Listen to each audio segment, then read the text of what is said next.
Bienvenue à toi dans la toute première vidéo de cette formation débutant, une formation qui sera totalement gratuite de A à Z et libre d'accès, une formation évidemment qui n'a pas pour objectif de faire de toi un trader indépendant directement, mais qui va néanmoins te donner toutes les clés nécessaires pour bien te lancer dans ce domaine. On va commencer par la toute première vidéo, la base des bases, évidemment, qu'est-ce que le Forex et comment des particuliers comme toi et moi peuvent gagner de l'argent grâce au trading. C'est parti.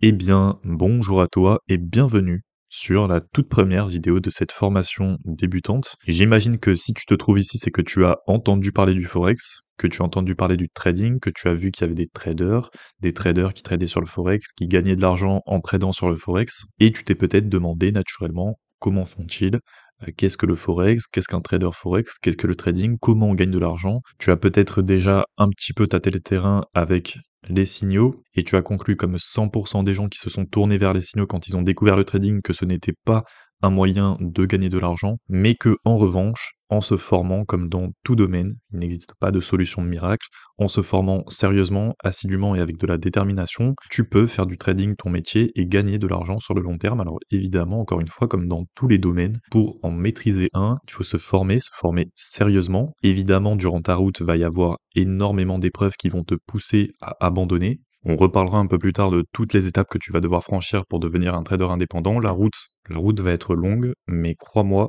elle en vaut le coup. J'étais exactement à ta place il y a quelques années, à défaut près que moi j'aurais adoré avoir évidemment la formation que j'ai faite, évidemment vu qu'elle représente mon idéal pour une formation débutante quand on découvre le trading. Néanmoins, aujourd'hui, tu vois, je suis un trader indépendant, je suis totalement libre géographiquement et financièrement grâce au trading à seulement 22 ans. Je gagne beaucoup plus d'argent que 99% des Français, et pourtant, il y a quelques années, j'étais à ta place. Alors, la route que tu vas devoir parcourir pour arriver à ce niveau-là ne va pas être facile, mais crois-moi, le jeu en vaut largement la chandelle. Certes, c'est une route qui est très dure, mais personnellement, je trouve qu'elle n'est pas assez dure par rapport à ce qu'elle va t'apporter à la fin. Et je n'ai pas peur de classer, même si ça ne tient qu'à moi, le trading dans le top 3, si ce n'est honnêtement le top 1 des meilleurs métiers du monde. Même si au-delà de ça, le meilleur métier du monde, évidemment, c'est celui que tu aimes faire. Donc, on va arrêter de parler, on va rentrer doucement de plus en plus dans le concret. Alors évidemment, le domaine du trading, c'est un iceberg.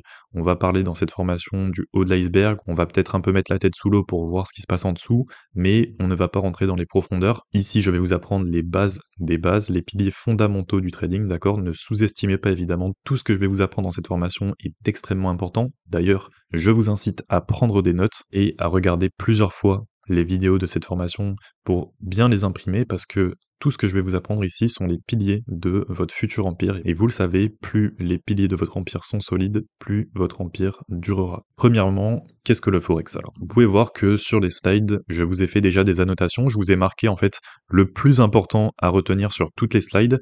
De cette manière, vous n'avez pas à trier entre tout ce que je vais vous dire. Vous savez directement qu'est-ce qui est le plus important. Donc, grossièrement, si vous devez prendre des notes, prenez ce que je vous ai déjà marqué. Alors personnellement, prendre des notes, écrire, ça me permet de retenir beaucoup plus facilement. Peut-être que vous avez d'autres moyens pour retenir tout ce que je vais vous apprendre. Ce qui est sûr, c'est que on va voir beaucoup de choses importantes. Donc n'écoutez pas à moitié ce que je vais vous dire, parce que si vous le faites de cette manière, vous n'allez pas retenir le quart de cette formation. Donc commençons par la base des bases. Qu'est-ce que le Forex? Vous avez sûrement entendu ce terme à droite à gauche, mais concrètement, qu'est-ce que c'est? Le Forex, déjà, c'est la contraction du mot Foreign Exchange. C'est le mot qu'on emploie pour désigner le marché d'échange sur lequel on échange des devises les unes contre les autres. Alors, par exemple, si vous allez à l'aéroport et que vous souhaitez vous rendre à Londres pour une semaine et que vous souhaitez avoir un petit capital de 200 euros pour vous acheter à manger, des souvenirs, n'importe quoi, à l'aéroport, vous allez devoir transférer vos 200 euros en 200 British Pounds. Donc, pour ça, vous allez passer sur le marché du Forex, le marché sur lequel on échange des devises. C'est le second plus gros marché derrière le marché des taux d'intérêt, avec en moyenne 4000 milliards de dollars qui transitent tous les jours, ce qui en fait le marché le plus liquide au monde, et on reviendra sur ce terme un petit peu plus tard dans la formation. Ici, je vous ai mis un petit schéma qui représente les monnaies qui circulent le plus sur le Forex, donc sans surprise, l'USD est largement majoritaire, le dollar à hauteur de 62%, donc 62% des transactions parmi les 400 milliards de dollars qui transitent tous les jours sont des échanges qui sont faits en USD avec d'autres monnaies. Qu'en deuxième, évidemment, on a l'euro, le GBP en troisième, le JPY, donc le British Pounds, et le yen japonais, et ensuite les autres devises. Donc vous voyez que l'euro, mais surtout l'USD, évidemment, est totalement majoritaire. Bon, D'accord, on sait ce que c'est le forex maintenant. Comment gagner de l'argent sur le forex? Ok, on va voir ça en deux parties. Premièrement, il faut savoir que depuis la fin des années 80, il est possible à n'importe quel particulier de trader sur le marché du forex grâce à des plateformes de trading spécialisées appelées des forex brokers. Avant, seules les banques et les grosses institutions pouvaient se le permettre car l'investissement minimal était de l'ordre de 10 millions de dollars. Alors, on reviendra plus en détail sur les forex brokers, sur les banques, les grosses institutions. On ne va pas rentrer sur les détails pour la première vidéo, là on est vraiment sur la base des bases, à savoir qu'est-ce que le forex et comment on peut gagner de l'argent grâce au forex. Donc les brokers permettent aux particuliers d'opérer avec une somme bien plus importante que leur capital initial en utilisant un prêt fourni par ce dernier qu'on appelle effet de levier. On en reparlera en détail dans une autre vidéo. D'accord, on a le contexte, maintenant ça ne répond pas à la question. Non. Ce qu'il faut savoir, c'est que face à un marché, l'objectif d'un trader indépendant, c'est d'analyser ce dernier pour essayer d'anticiper la future direction que va prendre le prix. Sur le forex, les marchés sont toujours en paire. Par exemple, euro-USD, le graphique du prix de l'euro face à 1 dollar, le GBP-USD, le graphique du prix du British Pound face à 1 dollar, l'USD-CHF, donc le marché du dollar face à 1 franc suisse, l'NZD4, donc le marché du dollar néo-zélandais face au dollar canadien, etc., etc. Alors, toutes les monnaies, toutes les devises ont des tags, ce qu'on appelle des tags. C'est comme le Bitcoin, son tag c'est BTC, l'Ethereum, son tag c'est l'ETH, c'est pareil pour les devises. L'euro, son tag c'est EUR, le dollar, son tag c'est USD, le franc suisse, son tag c'est le CHF, etc., etc. Bon, évidemment, vous n'avez pas besoin de les retenir par cœur, d'accord? Dans tous les cas, vous les retiendrez naturellement à force de trader et trader, vous allez associer les devises à leur tag. Si le trader pense que le prix de l'euro va monter, donc prendre de la valeur face au dollar, alors il achète de l'euro contre du dollar. Si l'euro monte ou le dollar baisse en valeur, il gagne car l'euro a pris de la valeur face au dollar, mais si le marché baisse, donc que l'euro perd de la valeur face au dollar, il perd. Et à contrario, si le trader pense que le prix de l'euro va baisser face au dollar, alors il vend de l'euro contre du dollar. Si l'euro baisse ou le dollar monte, il gagne car l'euro a perdu de la valeur face au dollar. Mais si le marché monte, donc que l'euro prend de la valeur face au dollar, il perd. Ok, jusque-là vous me suivez, rien d'incroyable. Donc par exemple, on a un trade où le trader achète au niveau des 1.10, donc il espère que le marché va monter. Donc imaginons que le cours de l'euro USD se trouve au niveau des 1.10, ce qui veut dire que 1 euro est équivalent à 1.10 dollars. Donc concrètement, ça veut dire quoi? Ça veut dire que si vous allez à l'aéroport pour échanger vos euros contre du dollar, bah, si vous donnez 1 euro, vous allez recevoir 1.10 dollars. Donc imaginons que le trader achète à ce niveau. Si le marché monte, donc 1 euro qui valait quand le trader l'a acheté 1.10 dollars monte à 1.40 et que le trader vend ses euros contre du dollar, eh bien il a fait un profit parce que l'euro qu'il a acheté a pris de la valeur. Donc voilà, si le trader ferme sa position d'achat, alors il gagne. Mais si le marché baisse, donc que l'euro perd de la valeur, alors il perd. On peut voir ça alors en tant que trader indépendant, et comme tous les autres traders indépendants, je déteste ce terme, mais on peut voir ça comme du pari, quand évidemment on ne sait pas vraiment ce qu'on fait, mais pour vous donner une image de sorte à ce que vous compreniez bien ce que j'essaye de vous expliquer,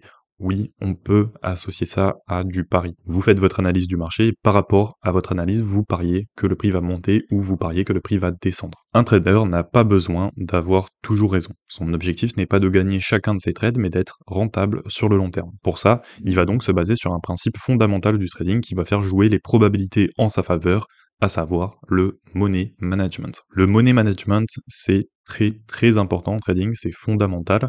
Donc on va voir rapidement ce que c'est sur la prochaine slide, mais dans tous les cas, je vous réserve une vidéo détaillée au sujet du money management, parce qu'encore une fois, c'est un terme très important sur lequel je vais avoir besoin de vous expliquer beaucoup de choses tout aussi importantes. Donc, pour comprendre le money management, supposons que tu as un capital de 1000 euros pour trader. Au lieu de risquer une grande partie de ton capital sur un seul trade, tu décides de n'utiliser que 2% de ton capital pour chaque trade. Ce qui signifie que sur chacun de tes trades, ta perte maximum ne peut pas dépasser 20 euros. De cette manière, si tu perds un trade, tu as encore 98% de ton capital initial pour continuer à trader. Ça te donne l'opportunité de récupérer des pertes éventuelles sur tes trades futurs et de profiter des opportunités sans risquer de perdre une grande partie de ton capital sur un seul trade perdant. Il est vrai qu'avec tout ce que je vous ai expliqué, vous pourriez vous demander mais pourquoi diviser ces mises, sachant qu'on a autant de chances de gagner finalement que de perdre. Si j'achète et que le marché monte, je gagne, s'il baisse, je perds, et inverse. C'est une bonne réflexion, c'est vrai que si on a autant de chances de gagner que de perdre, bah, autant tout miser sur un seul trade, ça servirait à rien de diviser nos mises sachant qu'on a autant de chances de gagner que de perdre. En répartissant tes mises, tu diminues l'impact d'une perte sur ton capital total et tu augmentes tes chances de rester dans le jeu assez longtemps pour que les trades gagnants puissent compenser les perdants, ce qui statistiquement,